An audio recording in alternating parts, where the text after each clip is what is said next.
naman, pero it is not good. Dapat mag-inhibit sila kasi pareho kayong faculty member. Kunwari, magkasama kayo sa faculty ng UST, tapos ikaw plaintiff ka o defendant ka, tapos ikaw dyan magkasama ka sa judge. The judge should inhibit herself. Sir, pero sila Tito Vic and Joey, na-meet nyo na personally, nakausap nyo? I talked to Attorney Buko during the in Marikina. Ano sabi ni Attorney Buko? Sabi ko, Attorney Buko, yung target nyo naman talaga is trademark ng Itbulaga. Bakit yung final yung kaso hindi trademark? Sabi niya, hindi trademark dahil wala kaming trademark certificate. Hanggang ngayon wala silang trademark registration certificate.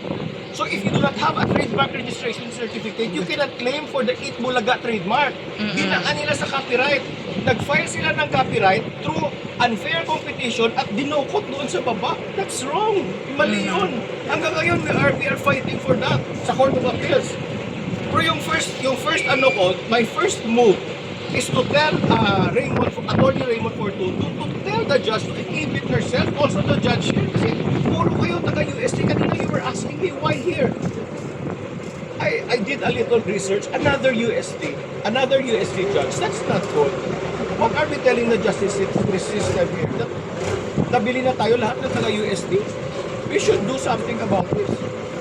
How about Vic Soto? Pag si Vic Soto nakausap niya ng personal, anong sasabihin niyo sa kanya? Nakikita ko lang siya, but hindi. Nakausap ko lang yung mga lawyers niya. So I'm just more on the legal side. Yes. Pero pag nakausap niyo po siya ng personal, if ever magka-chance. Nothing about the case. Nothing about the case. Maybe I just ask him about showbiz kung ano yun minsan. Nag-vlog din ako. Just ask him about showbiz. I never ask them about legal because legal ito eh. This is very deep. Malalim po ito. What do you blog about?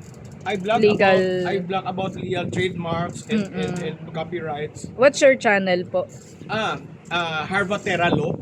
But now I deactivated it because I'm involved in the what's this? I'm involved with Itbulaga, so that's why I deactivated it para hindi ako ma-subjudice.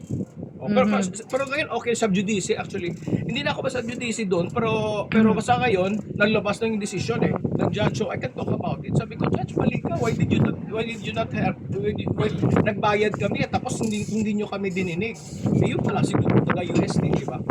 Pero did you also take up law? No. I'm more of engineering college. Engineering. Yes. So, sir, balikan po natin yung balikan natin yung Yes. Kasi ano po ang purpose nito? Ang purpose ko sa Itbulaga ay dapat ang Itbulaga ay magagamit ng lahat ng Pilipino. Kasi ngayon, pag binigay na ng korte yung Itbulaga kay Joey, ngayon pag nag-Itbulaga tayo, naglaro tayo ng luksong baka na may Itbulaga, madadali tayo dyan. Dahil pag-aari na nila. Hindi pwede, dapat pag-aari ng lahat ng Pilipino. May narinig po akong sinabi